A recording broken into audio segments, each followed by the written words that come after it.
Hello everyone. Welcome to For Nurses Preparation YouTube channel. I'm Neeraj Kumar Kathal. Today is 19th January 2022 and today's important nursing MCQs are: first question, functions of placenta are। आपको placenta के function के बारे में बताना है। Option A, transmission of nutrients from mother to foetus. क्या placenta mother और foetus के बीच न्यूट्रिशन का ट्रांसपोर्ट करता है। Option B, barrier function. क्या प्लेसेंटा बैरियर फंक्शन की तरह काम करता है जिसके द्वारा मदर से हार्मफुल सब्सटेंसेस को बेबी में जाने से रोका जाता है। Option C, produces the hormone necessary to maintain the pregnancy. क्या प्लेसेंटा के द्वारा ऐसे हार्मोन्स का निर्माण किया जाता है जो कि प्रेगनेंसी को बनाए रखने के लिए आवश्यक हों। या फिर ऑप्शन डी, ये सभी प्लेसेंटा के फंक्शंस हैं। Choose your option and give your correct answer in the comment section. The right answer is option D. याद रखिएगा, यूट्रस में प्लेसेंटा बच्चे के अम्बिलिकस से अम्बिलिकल कॉर्ड द्वारा कनेक्टेड रहता है और इस प्लेसेंटा के द्वारा बच्चे के लिए आवश्यक सभी न्यूट्रिएंट्स पहुंचाए जाते हैं, ऑक्सीजन पहुंचाई जाती है और बेबी के बॉडी में बन रहे सभी वेस्ट प्रोडक्ट को इसी अम्बिलिकल के द्वारा, प्लेसेंटा के द्वारा मदर की बॉडी में लाकर एक्सक्रीट आउट किए जाते हैं। तो हम कह सकते हैं कि बच्चे और माँ के बीच न्यूट्रिशन का एक्सचेंज या ट्रांसमिशन इसी प्लेसेंटा और अम्बिलिकल कॉर्ड द्वारा किया जाता है। साथ ही साथ प्लेसेंटा से इम्यूनोग्लोबुलिन जी नाम की एंटी बॉडी जो है क्रॉस करके बच्चे तक पहुंचती है, वो बच्चे की इम्यूनिटी को मजबूत करती है। So this is the important things that can be asked in upcoming exams. Question number 2. Digoxin is stopped in children if the heart rate is below. किसी बच्चे को आप डिगॉक्सिन ड्रग देने जा रहे हैं। इस दवा को देने से पहले आप बच्चे की हार्ट रेट को चेक करते हैं, जो कि ज़रूरी प्रोटोकॉल का हिस्सा है। अगर बच्चे की हार्ट रेट कितने से कम मिले तो आप डिगॉक्सिन नहीं देंगे। 110, 100, 90 या फिर 80। The right answer is option D. याद रखिएगा, अगर किसी बच्चे में हार्ट रेट 80 से कम है, 80 बीट्स पर मिनट से कम है, तो इस बच्चे को आप डिगॉक्सिन ड्रग नहीं देंगे। डिगॉक्सिन एक बहुत ही इंपॉर्टेंट मेडिसिन है जो कि आपके हार्ट के कॉन्ट्रैक्शंस को पावरफुल बनाती है और हार्ट रेट को कम करती है। याद रखिएगा, अगर किसी अडल्ट को आप डिगॉक्सिन ड्रग देने जा रहे हैं तो उसमें यदि हार्ट रेट 60 या इससे कम है तो डिगॉक्सिन नहीं देंगे। चाइल्ड के केस में 70 बीट से कम हार्ट रेट होने पर डिगॉक्सिन नहीं दी जाएगी और इन्फेंट में 90 बीट्स पर मिनट से कम हार्ट रेट होने पर डिगॉक्सिन नहीं दी जाएगी।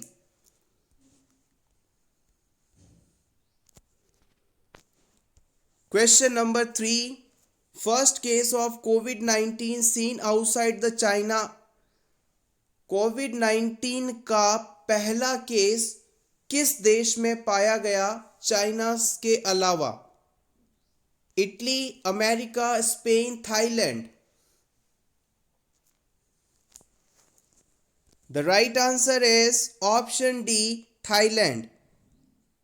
याद रखिएगा, first official confirm case outside the China identified in Thailand at 19th January 2020।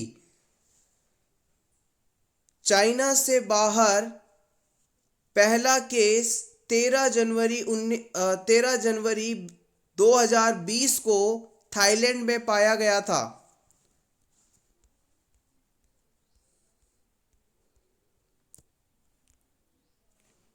Question number 4, highly heat resistant vaccine is.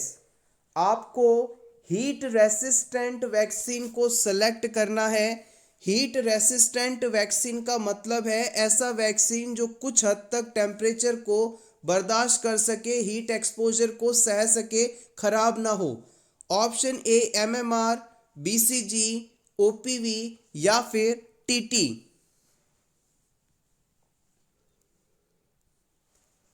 The right answer is option D.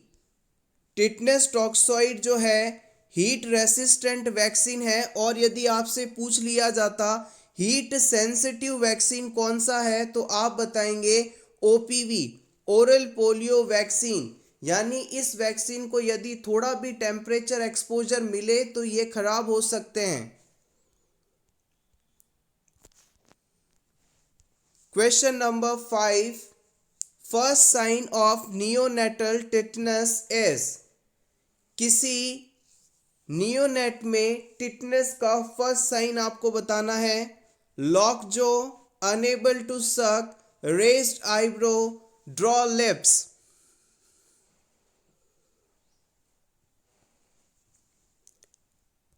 The right answer is option B. Neonate में यानी 0 से 28 day के बच्चे में अगर आपसे पूछा जाए कि टिटनेस का क्या साइन देखा जाएगा, फर्स्ट साइन क्या होगा, तो आप बताएंगे ये बच्चा ब्रेस्ट फीडिंग के समय ब्रेस्ट को सक नहीं कर पाएगा, unable to suck. First sign of tetanus in neonate is inability to suck और breast feed and excessive crying. ये बच्चा ब्रेस्ट फीडिंग नहीं कर पाएगा और बहुत ही ज़्यादा क्राई करेगा। This is the first sign of tetanus. Important question, decannulation means. Decannulation का क्या मतलब होता है? Removal of cannula, removal of endotracheal tube, removal of tracheostomy tube या फिर removal of venturi mask. What is the exact meaning of decannulization? The right answer is option C. याद रखिएगा, tracheostomy tube का रिमूवल डीकैनुलाइजेशन कहलाता है। Decannulation का मतलब है ट्रेकियोस्टोमी ट्यूब को रिमूव करना।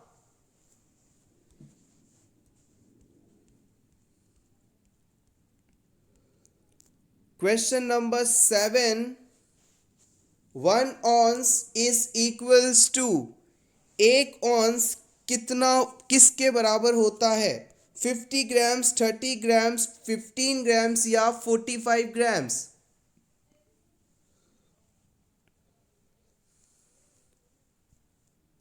The right answer is option B, 30 grams. याद रखिएगा, 1 ऑन्स जो है वो 30 ग्राम्स के इक्वल माना जाता है। और अगर आपसे एग्जाम में एग्जैक्ट वैल्यू पूछी जाए तो आप बताएंगे 28.35 ग्राम्स। या फिर आप इसे ऐसे भी कह सकते हैं कि 1 ऑन्स जो है 2 टेबल स्पून के बराबर होता है, बिकॉज 1 टेबल स्पून जो है करीब 15 ml के बराबर होता है। और याद रखिएगा, 1 टी स्पून यानी छोटा चम्मच जो होता है वो 5 ml के बराबर होता है। ये कुछ बेसिक मेजरमेंट्स हैं जो कि आपको आने चाहिए।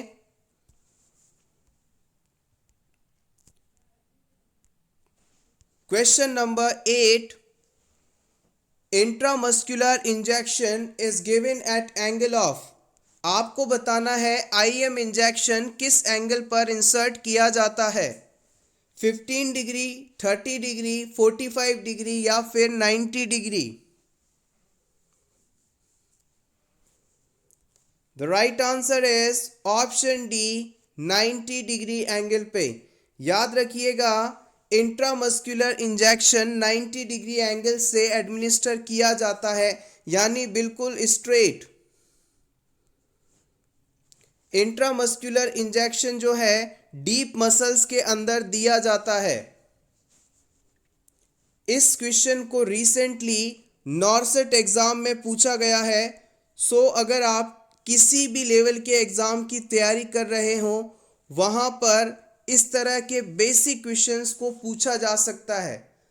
इंडिया में एम्स सबसे बड़ा हेल्थ केयर इंस्टीट्यूट माना जाता है, और उस लेवल के एग्ज़ाम में अगर इस तरह के क्वेश्चंस पूछे जाते हैं तो आप ये मानकर चलिए नर्सिंग फील्ड के अंदर कोई भी क्वेश्चन इजी नहीं होता, हल्का नहीं होता, कभी भी किसी भी एग्ज़ाम में पूछा जा सकता है। सो अपनी प्रिपरेशंस को बेहतर बनाने के लिए हर चीज़ को आपको तैयार करना होगा। Question number 9, Reye's syndrome is caused due to use of. आपको बताना है रेज सिंड्रोम जो डिजीज है ये किसकी वजह से होता है। रेज सिंड्रोम का कारण है पैरासीटामोल, एस्प्रिन, आइब्यूप्रोफेन या फिर मैनिटोल।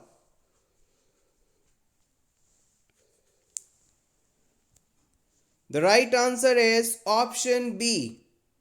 याद रखिएगा, जब किसी बच्चे को हम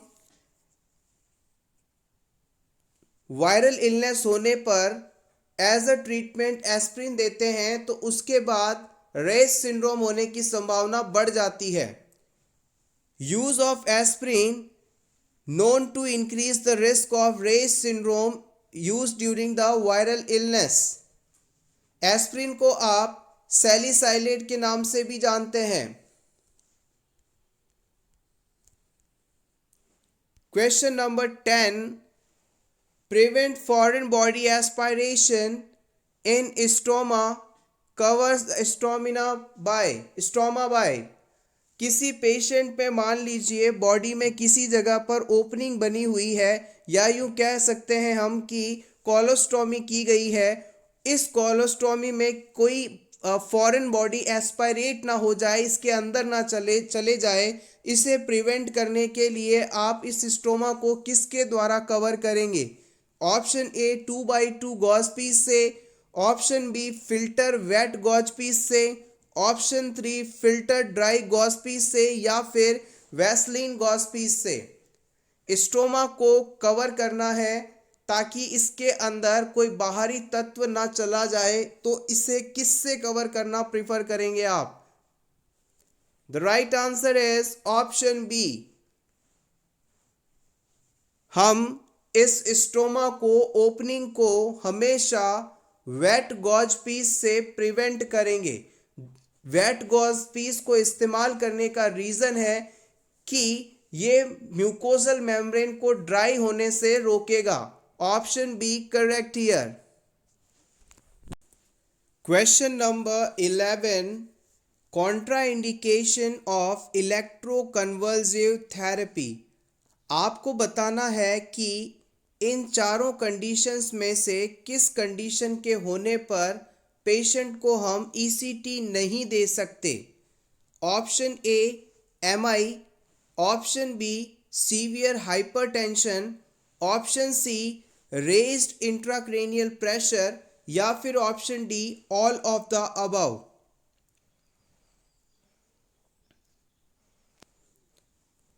the right answer is option D.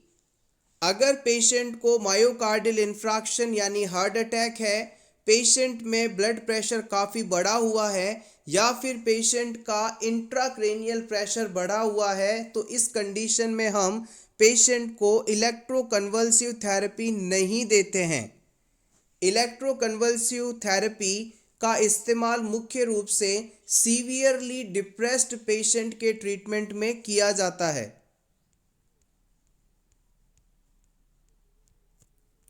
Question number 12, the adolescent girl daily requirement of protein is. Adolescent girl में प्रतिदिन कितना प्रोटीन रिक्वायरमेंट होता है। 40 to 45 grams, 45 to 60 grams, 30 to 45 grams, या 50 to 60 grams. The right answer is option B. 45 to 60 grams is a daily requirement of protein for adolescent girl. Question number 13.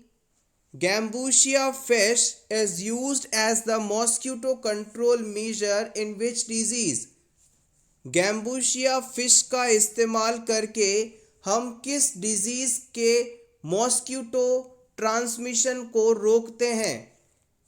Dengue, filaria, malaria, chikungunya. किस disease को transmit करने वाले mosquito को गैम्बूशिया fish द्वारा control किया जा सकता है? The right answer is option C.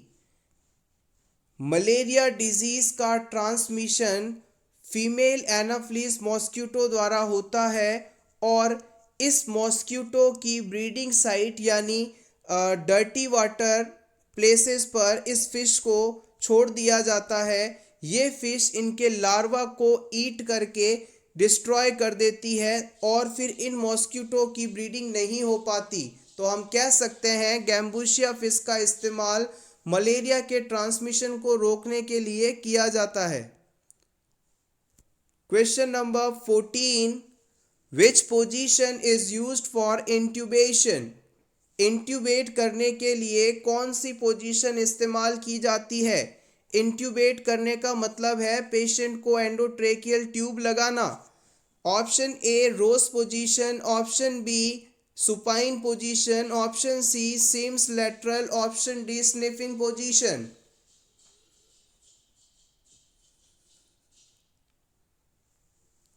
The right answer is option D.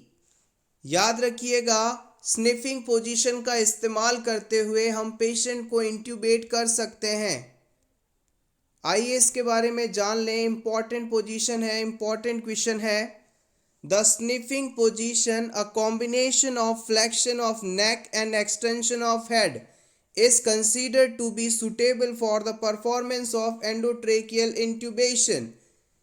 Patient में एंडोट्रेकियल ट्यूब लगाते समय पेशेंट के हेड को एक्सटेंड किया जाता है और नेक को फ्लेक्स रखा जाता है। ये पोजीशन स्निफिंग पोजीशन कहलाती है। To place a patient in this position, anesthesiologist usually put a pillow under patient's occiput. इस पोजीशन को बनाने के लिए डॉक्टर द्वारा या एनेस्थीसियोलॉजिस्ट के द्वारा पेशेंट के कंधे के नीचे एक पिल्लो रख देता है। पेशेंट के कंधों के नीचे एक पिल्लो को रखकर पेशेंट के हेड को एक्सटेंड और नेक को फ्लेक्स किया जाता है। आप चाहें तो इसका स्क्रीनशॉट ले सकते हैं आपके रिवीजन के लिए।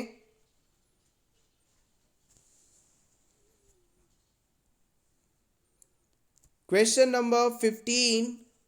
The newborn maturity rating is done using.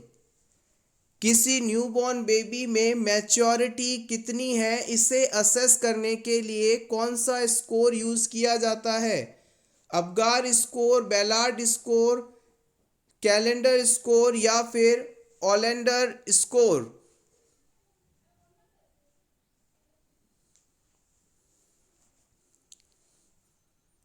The right answer is option B, Ballard score.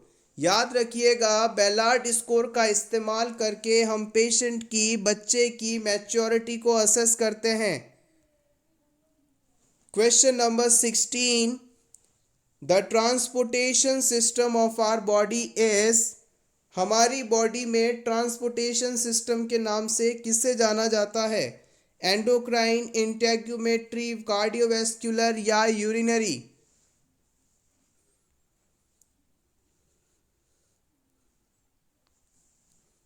The right answer is option C, cardiovascular system को ट्रांसपोर्टेशन सिस्टम के नाम से जानते हैं हम। हमारा हार्ट और इससे जुड़ी ब्लड वेसल्स बॉडी ऑर्गन्स तक ब्लड को पहुंचाती हैं और फिर यहाँ बॉडी ऑर्गन से ब्लड को लंग्स तक लेकर आती हैं और वापस फिर हार्ट तक इस ब्लड को पहुंचाती हैं। ये पूरा system cardiovascular system cardio means heart और वैस्कुलर मीन्स वेसल। ये सिस्टम ट्रांसपोर्टेशन सिस्टम के नाम से जाना जाता है। क्वेश्चन नंबर 17, वेक्टर ऑफ काला अज़ार इज। काला अज़ार डिजीज को ट्रांसमिट करने के लिए रिस्पॉन्सिबल वेक्टर का नाम बताना है आपको। Option A Culex mosquito, option B sand fly, option C Anopheles mosquito या फिर Aedes mosquito.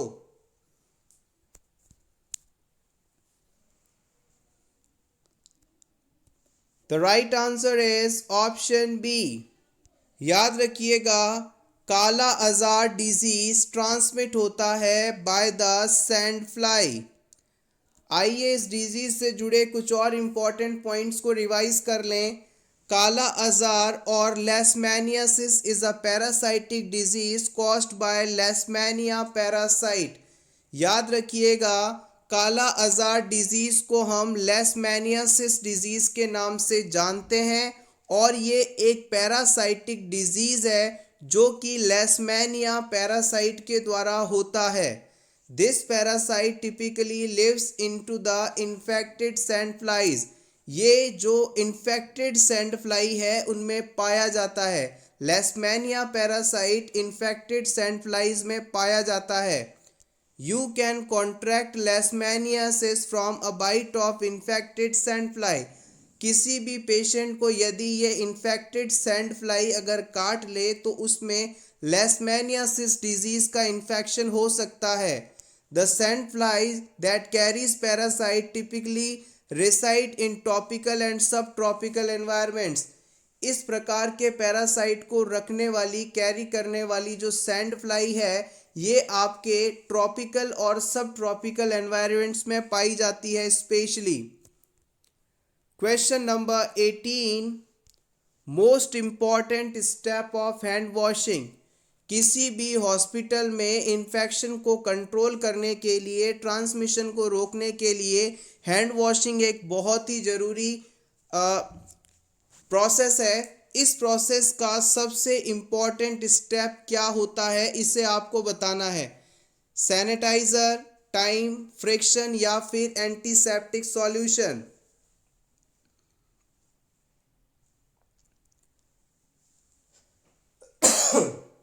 Excuse me. The right answer is option C. It is friction. It is friction. Friction का मतलब होता है रबिंग या घर्षण। अगर आप मेडिकल हैंड वॉशिंग कर रहे हैं तो आपको कम से कम 3 से 5 मिनट तक हैंड वॉश करना है और इसमें आपका जो फ्रिक्शन या रबिंग टाइम, स्क्रबिंग टाइम होगा वो कम से कम 60 सेकेंड्स का होना चाहिए, 1 मिनट का होना चाहिए। अगर आप सर्जिकल हैंड वॉशिंग कर रहे हैं तो इस समय आपको कम से कम 90 सेकेंड से यानी 1.5 मिनट से 2 मिनट तक एटलीस्ट स्क्रबिंग करनी है, फ्रिक्शन करना है, स्क्रबिंग करनी है। This is important.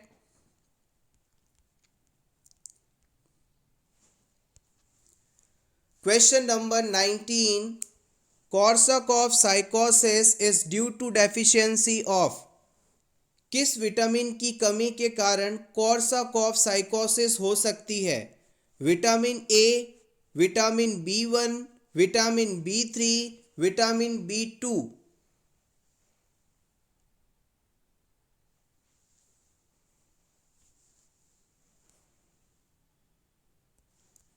The right answer is option B.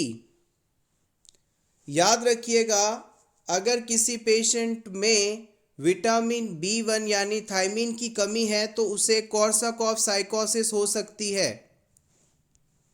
Wernicke's encephalopathy and Korsakoff psychosis are caused by the deficiency of vitamin B1। Vitamin B1 यानी थायमीन की कमी से वर्निक्स एन्सेफेलोपैथी और कोर्साकॉफ साइकोसिस जैसे डिजीज हो सकते हैं। Thiamine plays a role in metabolising glucose to produce energy for the brain. याद रखिएगा, विटामिन B1 यानी थायमीन जो है ये हमारे ब्रेन के लिए एनर्जी सोर्स यानी ग्लूकोज के निर्माण में बहुत ही उपयोगी होता है।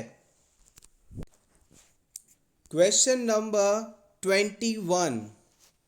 Polio vaccine can be stored at 2 degrees centigrade to 8 degrees centigrade for how much time? Polio vaccine को 2 से 8 डिग्री सेंटीग्रेड पर स्टोर किया जाता है, ये बात हम जानते हैं। लेकिन आपको बताना है इस टेम्परेचर पर हम कितने समय तक इस वैक्सीन को स्टोर कर सकते हैं। 30 डेज, 60 डेज, 120 डेज या फिर 180 days.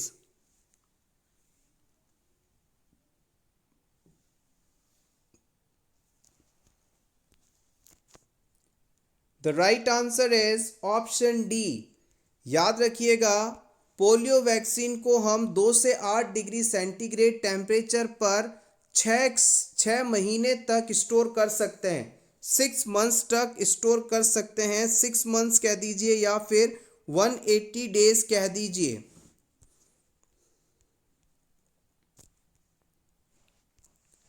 Question number 22. Below level of 20,000 platelets, most common site of bleeding. अगर किसी पर्सन में प्लेटलेट काउंट 20,000 से कम हो जाए तो इस सिचुएशन में सबसे ज़्यादा ब्लीडिंग किस जगह हो सकती है? Internal bleeding, joint bleeding, nose bleeding या फिर कहीं भी?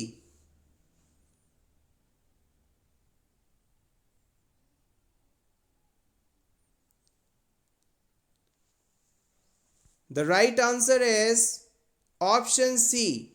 याद रखिएगा, नॉर्मल प्लेटलेट काउंट 1.5 से 3.5 लाख के बीच होता है और अगर किसी पर्सन में 20,000 से कम प्लेटलेट काउंट है तो इसके अंदर ब्लीडिंग होने की संभावना बहुत ही ज़्यादा होगी। और इस सिचुएशन में most common site of bleeding के रूप में नोज ब्लीडिंग देखी जाएगी। Question number 23. Gas gangrene is caused by. Gas gangrene किसके कारण हो सकता है? Clostridium tetani, Clostridium perfringens, Clostridium difficile, anaerobic streptococci. किसके द्वारा गैस गैंग्रीन हो सकता है?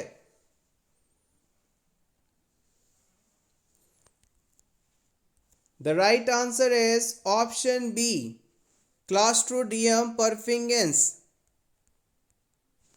Gas gangrene disease mainly exam point of view से 2 इंपॉर्टेंट कॉजेटिव ऑर्गेनिज्म से होता है, ऐसा बार बार पूछा जाता है, जिनमें क्लॉस्ट्रीडियम परफिंगेंस और क्लॉस्ट्रीडियम वेल्ची दोनों ही इंपॉर्टेंट हैं। आप चाहें तो इसका स्क्रीनशॉट ले सकते हैं। Clostridium perfringens and Clostridium welchii. Question number 24. The suture that separates the occipital bone and the 2 parietal bone. आपको बताना है किसी पर्सन में ऑक्सीपिटल बोन को दोनों पैराइटल बोन से सेपरेट करने वाला सूचर क्या कहलाता है? ये सूचर जो मैं डार्क कलर से ड्रॉ कर रहा हूँ, इसका नाम आपको बताना है।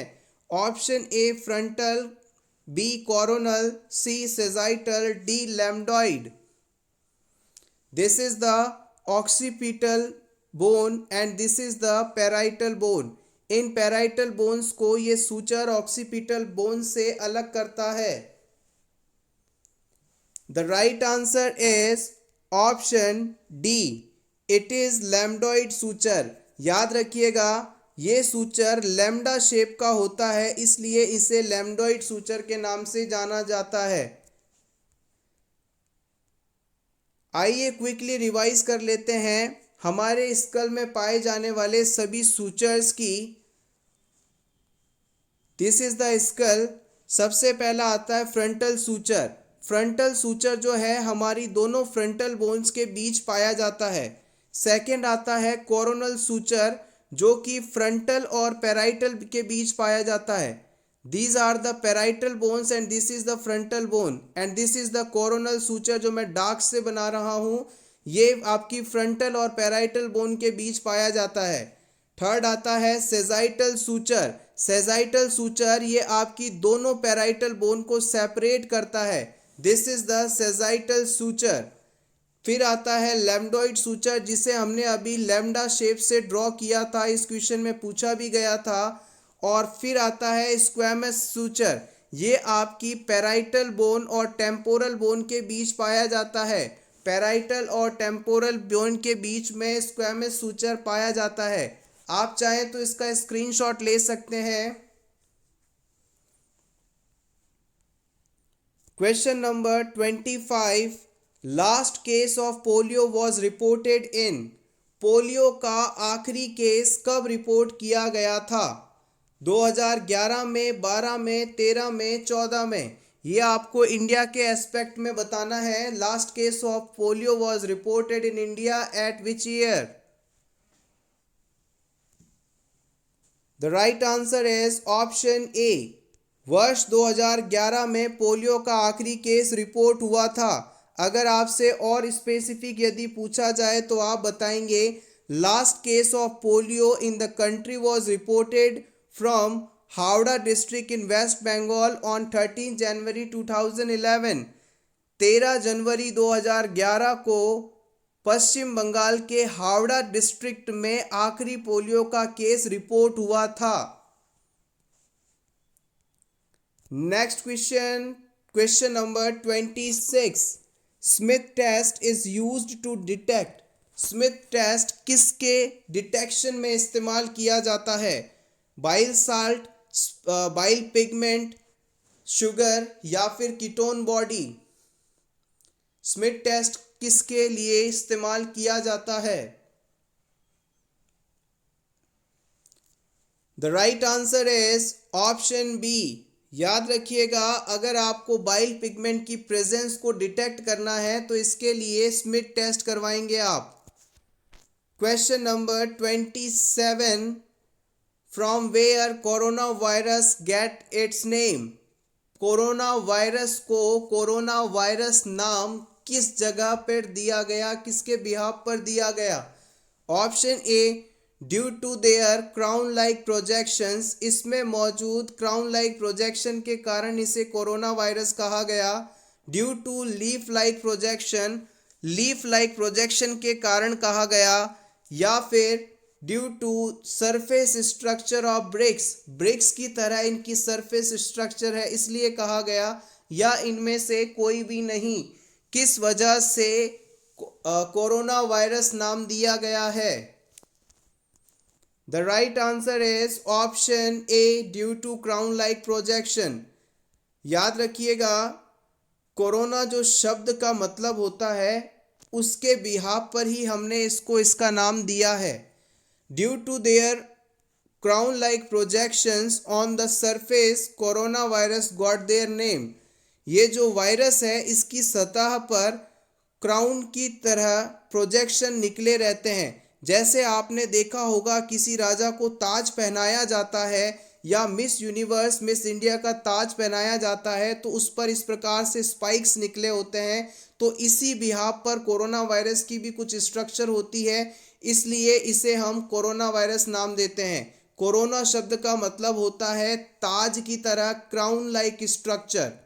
The virus resembles a crown when viewed under the electron microscope. Electron microscope से अगर आप इसे देखेंगे तो ये एक ताज की तरह दिखाई देगा। Corona in Latin means hollow और क्राउन। लैटिन भाषा में इसका एग्जैक्ट मीनिंग ही हॉलो या फिर क्राउन होता है। आप गौर कीजिएगा, हमारे हार्ट को ब्लड सप्लाई पहुंचाती है कोरोनरी आर्टरी, इसका नाम भी इसी बिहाफ पर दिया गया है क्योंकि ये हार्ट को चारों तरफ से क्राउन लाइक कवर करती है। This is called coronary artery.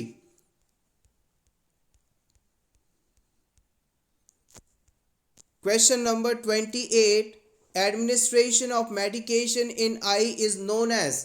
अगर किसी पेशेंट में आपको आई ड्रॉप एडमिनिस्टर करनी है तो इसको कौन से मेथड्स के नाम से जाना जाता है?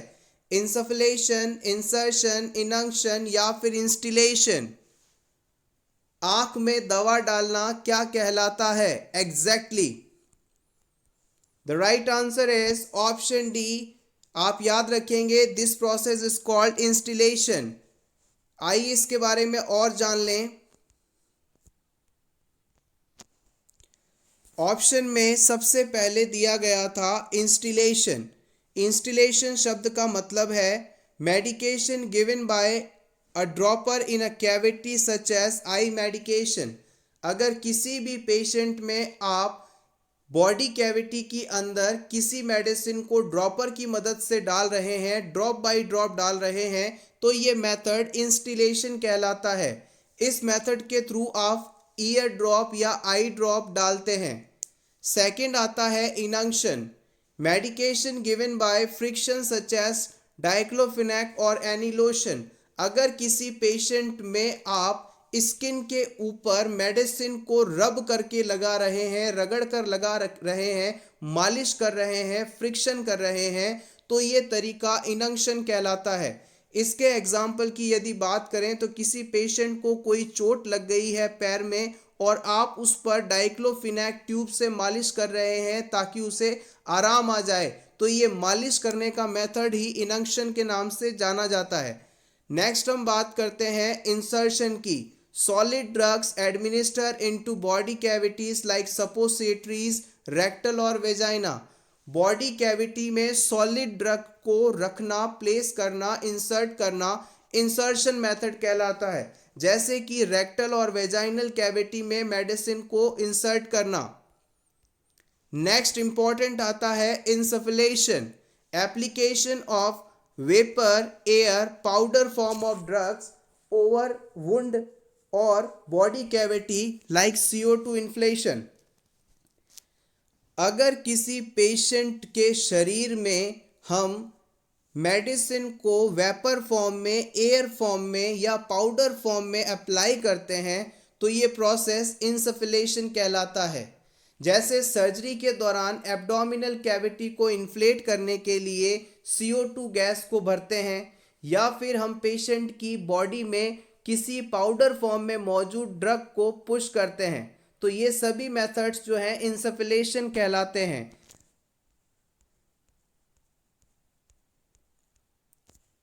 Question number 29, national nutritional policy came. National nutrition policy कब आई थी?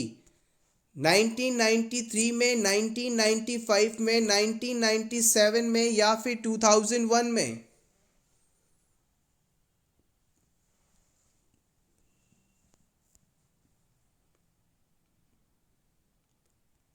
ऑप्शन ए करेक्ट, 1993 में। National nutritional policy adopted by the government in 1993। Question number 30, main reservoir of the circulatory blood. Circulation में सर्कुलेटरी ब्लड के लिए main reservoir किसे माना जाता है? रिजर्वर का मतलब होता है ऐसा ऑर्गन जो उसे होल्ड करके रखता है, अपने अंदर रखता है। आर्टरीज, वेन, कैपिलरीज या फिर लेफ्ट वेंट्रिकल?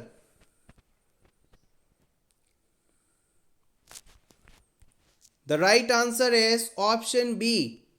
अगर आपसे सर्कुलेटरी ब्लड का रिजर्वर पूछा जाए तो आप कहेंगे वेन्स। अगर आपसे यूरिन का रिजर्वर पूछा जाए तो आप कहेंगे यूरिनरी ब्लैडर। आप अगर फूड के लिए रिजर्वर पूछें तो आप कहेंगे stomach. Question number 31, Ramsay scale is used for the assessment of. किसी पर्सन में रैमसे स्केल द्वारा आप किसका असेसमेंट कर सकते हैं? एंजियस पेशेंट का, सिडेशन का, अराउजल का या फिर पेन का? किसके असेसमेंट में ये स्केल हेल्पफुल है? The right answer is option B. याद रखिएगा, किसी भी पर्सन में सिडेशन कितना है इस चीज के असेसमेंट के लिए रैमसे स्केल का इस्तेमाल किया जाता है। Question number 32, most sensitive marker of the body iron store. हमारी बॉडी में कितना आयरन स्टोर्ड है, इस चीज को यदि आपको पता लगाना हो तो कौन सा मार्कर टेस्ट करवाएंगे आप? Option A serum total iron binding capacity, option B serum iron, option C serum ferritin, option D serum transferrin. The right answer is option C. यहाँ पर हम सीरम फेरेटिन का इस्तेमाल करेंगे। आइए जानते हैं इसके बारे में।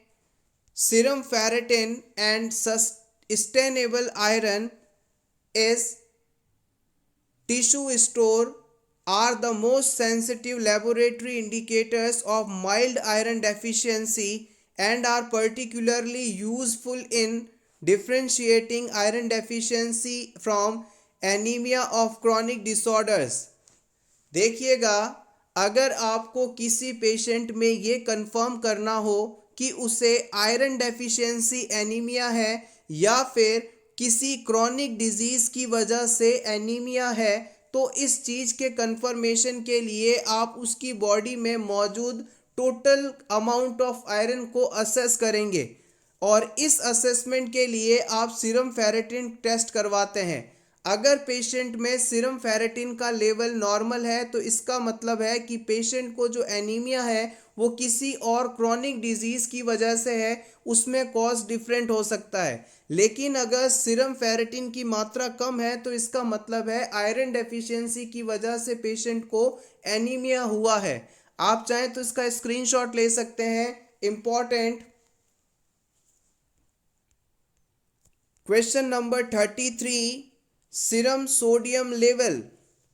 आपको सोडियम का नॉर्मल लेवल बताना है। 135 to 145, 3.5 to 5.5, 8 to 10 और 109 to 130।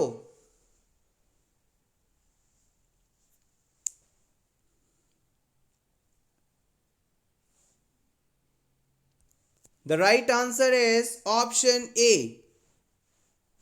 प्रीवियस एग्जाम में इस वैल्यू को पूछा गया है। सीरम सोडियम लेवल का नॉर्मल अमाउंट होता है 135 से 145 मिली इक्विवेलेंट पर लीटर। याद रखिएगा, हमारी सेल के बाहर सबसे ज़्यादा पाया जाने वाला कैशन है सोडियम। सोडियम अगर किसी पेशेंट में ज़्यादा होता है तो उसका ब्लड प्रेशर भी हमेशा बढ़ा हुआ रहता है।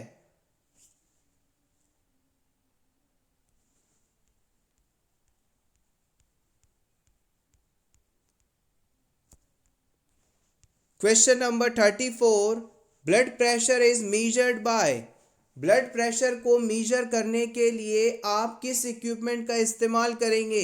नैनोमीटर, स्पाइग्मोमैनोमीटर, बैरोमीटर या फिर calorimeter?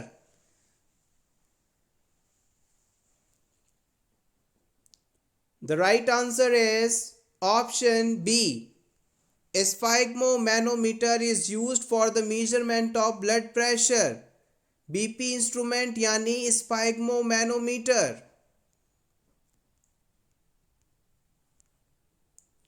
Question number 35, functional unit of kidney. Kidney की फंक्शनल यूनिट किसे कहा जाता है? ग्लोमेरुलस, नेफ्रॉन, बोमेंस कैप्सूल या फिर calyx? The right answer is option B, it is nephron. Nephron को हम किडनी की कार्यात्मक इकाई या फंक्शनल यूनिट के नाम से जानते हैं। Question number 36, incubation period of poliomyelitis is. Poliomyelitis या पोलियो डिजीज का इंक्यूबेशन पीरियड आपको बताना है। 1 to 2 days, 7 to 14 days, 1 to 3 days या 1 month। इंक्यूबेशन पीरियड का मतलब होता है पेशेंट की बॉडी में कॉज का आना और इस कॉज के द्वारा पहला साइन एंड सिम्टम डेवलप करना। कॉज के बॉडी में आने से लेकर पहले साइन एंड सिम्टम के अपीयर होने तक का समय इंक्यूबेशन पीरियड कहलाता है और पोलियो डिजीज़ के लिए इंक्यूबेशन पीरियड माना जाता है 7 to 14 days। Option B is correct here. Question number 37, most common cause of blindness in India. भारत में ब्लाइंडनेस का सबसे बड़ा कारण क्या है? कैटरेक्ट, ग्लूकोमा, रिफ्रैक्टिव एरर या conjunctivitis?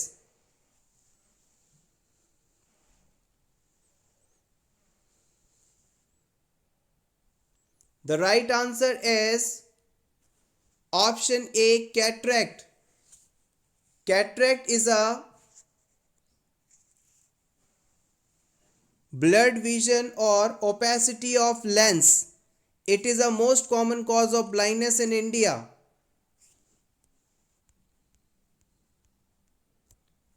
Question number 38. Which drug used to kept in mind giving MgSO4 to client? अगर किसी क्लाइंट को आप मैग्नीशियम सल्फेट दे रहे हैं तो कौन सी ड्रग आपको हमेशा ध्यान रखनी चाहिए? Protamine sulphate, calcium gluconate, naloxone या सोडियम बाइकार्बोनेट? बेसिकली आपसे यहाँ पर MgSO4 का एंटीडोट पूछा जा रहा है। The right answer is option B. MgSO4 की पॉइजनिंग या टॉक्सिसिटी होने पर calcium gluconate as a antidote इस्तेमाल किया जाता है। याद रखिएगा, प्रेगनेंसी के दौरान वुमेन अगर प्री एक्लेम्प्टिक है, वो एक्लेम्शिया में ना कन्वर्ट हो जाए, उसमें सीजर्स ना आए, इस चीज़ के प्रिवेंशन के लिए MgSO4 दिया जाता है। और इसकी अगर टॉक्सिसिटी हो जाए तो वहाँ पर calcium gluconate as a treatment इस्तेमाल करते हैं। Question number 39. The total number of chromosomes in each mature germ cell. किसी मैच्योर जर्म सेल में टोटल कितने क्रोमोसोम्स होते हैं? 23, 24, 46 या 48? बेसिक है बट इंपॉर्टेंट है। Option C correct. There is total 46 chromosomes. Question number 40. Which agent is responsible for the infantile diarrhea? किसी 1 साल से कम उम्र के बच्चे में डायरिया के लिए सबसे कॉमन कॉज कौन सा होता है? Rotavirus, Entamoeba, histolytica, E coli या streptococci? The right answer is option A, rotavirus. याद रखिएगा, बच्चों में डायरिया का सबसे बड़ा कारण रोटा वायरस को माना जाता है। रोटा वायरस के प्रिवेंशन के लिए रोटा वायरस वैक्सीन दी जाती हैं। इसे हम ओरल रूट से एडमिनिस्टर करते हैं और इसकी डोज की बात करें तो 5 ड्रॉप्स इसकी डोज होती है। Next question. Goniometer is used for the assessment of. Goniometer का इस्तेमाल क्यों करते हैं? Auditory faculty, muscle strength, range of motion joints या विजुअल एक्यूटी? किस चीज़ के असेसमेंट में गोनियोमीटर इस्तेमाल किया जाता है? The right answer is option C. याद रखिएगा, range of motion of joint, किसी जॉइंट में कितनी मूवमेंट हो रही है, इस चीज़ को असेस करने के लिए गोनियोमीटर का इस्तेमाल किया जाता है। Next question, important, colour coding of oxygen cylinder. Oxygen cylinder की कलर कोडिंग बतानी है आपको। Black with white shoulders, green, light blue और ग्रे। हॉस्पिटल में किस कलर के सिलेंडर को देखकर आप ये बता देंगे कि इसमें ऑक्सीजन मौजूद है? इंपॉर्टेंट क्वेश्चन है, बेसिक क्वेश्चन है, आपको आना ही चाहिए। याद रखिएगा, हॉस्पिटल में मौजूद ऐसे सिलेंडर्स जो कि नीचे से तो ब्लैक हों, this portion is black, and इसका जो टॉप है वो वाइट हो, यानी ऊपर वाला इतना हिस्सा तो सफ़ेद कलर का होगा और नीचे पूरा काला होगा। तो इस प्रकार का, इस कलर का कोई सिलेंडर आप देखेंगे तो बताएंगे this is a oxygen cylinder. इसके अलावा एग्ज़ाम में कुछ और सिलेंडर कलर के बारे में पूछा जाता है, इसे भी रिवाइज कर लेते हैं। Nitrous oxide cylinder is blue in colour. अगर N2O का सिलेंडर आपसे पूछा जाए तो आप बताएंगे ब्लू इन कलर। ऑक्सीजन के बारे में हमने डिस्कस कर लिया, ब्लैक विथ वाइट। क्लोरीन का सिलेंडर येलो कलर का होगा, नाइट्रोजन का सिलेंडर ब्लैक कलर का होगा। आप चाहें तो स्क्रीनशॉट ले सकते हैं for your revision. Next question, question number 24, lateral curvature of spine is called. अगर किसी क्लाइंट में स्पाइनल कॉर्ड ऐसे एस शेप की हो गई है, हल्की सी टेढ़ी मेढ़ी हो गई है, कर्वेचर आ गया है लेटरल साइड में, तो ये क्या कहलाएगा? काइफोसिस, लॉर्डोसिस, स्कॉलियोसिस या फिर पेक्टस इवेक्टम। प्रीवियस एग्जाम में इस क्वेश्चन को पूछा गया है, इंपॉर्टेंट है। The right answer is option C, इसे हम स्कॉलियोसिस के नाम से जानते हैं। याद रखिएगा, हमारी स्पाइनल कॉर्ड के अंदर 3 प्रकार की कर्वेचर्स डेवलप हो सकती हैं। सबसे पहले बात करें एंटीरियर कर्वेचर, यदि स्पाइनल कॉर्ड का ऊपर वाला हिस्सा आगे की तरफ ज़्यादा निकल जाए, झुक जाए, तो इस कंडीशन को लॉर्डोसिस कहते हैं। ये जनरली प्रेगनेंसी के दौरान देखने को मिलता है। अब बात करते हैं पोस्टीरियर कर्वेचर ऑफ स्पाइन। अगर किसी पेशेंट में जो स्पाइनल कॉर्ड है, स्पाइन जो है वो पीछे की तरफ इस प्रकार से ज़्यादा उभर जाए, तो ये कंडीशन काइफोसिस कहलाती है। हिंदी में इसे कुबड़ निकलना कह सकते हैं। और फाइनली यदि लेटरल यानी साइड्स के अंदर जो स्पाइनल कॉर्ड है वो मुड़ती है, तो इसे आप स्कॉलियोसिस के नाम से जानते हैं। Question number 45, Hansen's disease is also known as. Hansen's disease को आप और किस नाम से जानते हैं? जीका इन्फेक्शन, लेप्रोसी, चिकनगुनिया या फिर diphtheria. The right answer is option B. याद रखिएगा, हैंसन डिजीज लेप्रोसी को ही कहा जाता है। हैंसन नाम के पर्सन ने इसे सबसे पहले डिस्कवर किया था, इसलिए इसे हैंसन डिजीज के नाम से जाना जाता है। और जो लेप्रोसी है, इसका पॉजिटिव ऑर्गेनिज्म भी एग्जाम में पूछा जाता है, तो आप याद रखेंगे Mycobacterium leprae. Mycobacterium leprae is a causative organism of leprosy. It is a bacteria. Question number 46. Drug that contracts the pupil of the eye. Very important question. Previous exam में कई बार पूछा गया है। उस मेडिसिन को आप क्या नाम देंगे जो कि हमारे आई प्यूपिल को कॉन्ट्रैक्ट करवाती है, सिकोड़ देती है, कॉन्ट्रैक्ट करवाती है? मियोटिक, माइड्रियाटिक, लॉजेंजेंस या फिर डेक्यूमिल्सेंट्स। आई प्यूपिल के कॉन्ट्रैक्शन के लिए इस्तेमाल की जाने वाली मेडिसिन को हम मियोटिक मेडिसिन के नाम से जानते हैं। Option A correct. याद रखिएगा, मियोटिक तो है कॉन्ट्रैक्शन करवाती हैं, और माइड्रियाट्रिक्स जो है आई प्यूपिल को डायलेट करवाती हैं, जिसका इस्तेमाल आई एग्जामिनेशन के दौरान काफ़ी किया जाता है। माइड्रियाट्रिक्स और मियोटिक में कन्फ्यूजन रहता है, तो इसे याद रखने का तरीका है, माइड्रियाट्रिक्स के अंदर डी आता है। माइड्रियाट्रिक्स की स्पेलिंग के अंदर डी आता है, डी फॉर डायलेशन से याद रखेंगे, और ऑपोजिट में मियोटिक हो जाएगा। होपफुली आपको ये अच्छा लगेगा कॉन्सेप्ट और याद भी रहेगा। फ्रेंड्स, अगर आपको आज के क्वेश्चंस अच्छे लग रहे हो तो प्लीज़ वीडियो को लाइक कर दीजिएगा। कुछ क्वेश्चंस रिमेनिंग रहे हैं, वीडियो कंप्लीट होने वाला है। Thank you. Question number 47. Anti-D should be given following RH positive delivery within.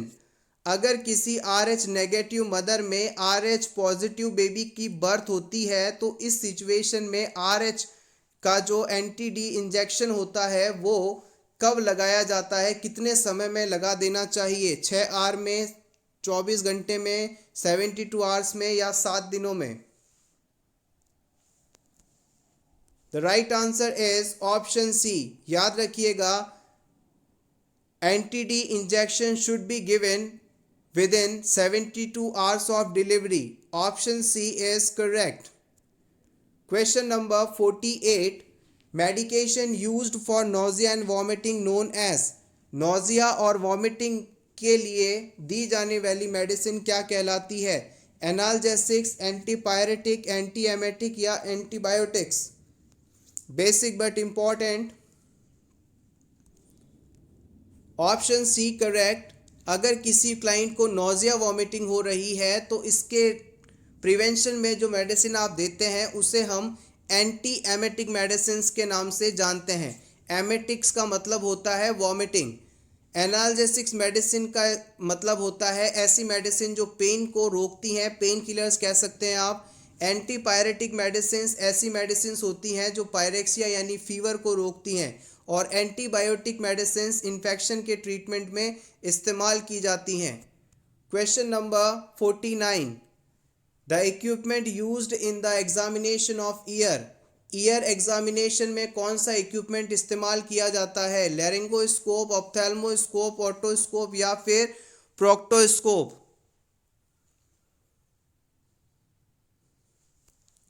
The right answer is option C. याद रखिएगा, ईयर एग्जामिनेशन के लिए ऑटोस्कोप इस्तेमाल करते हैं, एनाल एग्जाम के लिए प्रोक्टोस्कोप, आइज एग्जामिनेशन के लिए ऑप्थेल्मोस्कोप और लैरिंग्स एरिया के विजुअलाइजेशन के लिए लैरिंगोस्कोप इस्तेमाल किया जा सकता है। एन ओटोस्कोप और auriscope is a medical device which is used to look into the ears. Otoscope को हम ऑरिस्कोस्कोप के नाम से जानते हैं और इसका इस्तेमाल करके हम ईयर के इनसाइड स्ट्रक्चर को विजुअलाइज कर सकते हैं। Health care providers use otoscopes to screen for illness during regular checkups and also be investigate ear symptoms. Regular investigation के समय इसका इस्तेमाल किया जाता है। An otoscope potentially gives a view of ear canal, tympanic membrane और ear drum. याद रखिएगा, ऑटोस्कोप की मदद से आप ईयर कैनाल और टिम्पैनिक मेम्ब्रेन का एग्जामिनेशन कर सकते हैं। Question number 50, normal cholesterol level बताना है आपको। 100 से 150, 150 टू 200, 200 टू 250 या 250 to 300। What is the normal cholesterol level? The right answer is option B, 150 to 200 mg per dl। याद रखिएगा, नॉर्मल कोलेस्ट्रॉल का लेवल आपकी बॉडी में 200 mg पर dl से कम होना चाहिए, बिलो 200 mg पर dl होना चाहिए। अगर इससे ज़्यादा अगर लेवल बढ़ता है तो ये आपको हार्ट डिजीज़ दे सकता है। So be aware of it. Question number 51, last question of this video. The appropriate needle size for insulin injection. Insulin injection में किस साइज की निडल इस्तेमाल की जाती है? 18 gauge 1.5 inch, 22 gauge 1 inch, 22 gauge 1 and 1/2 inch, 25 gauze 1/5 inches long. 5/8 inches long.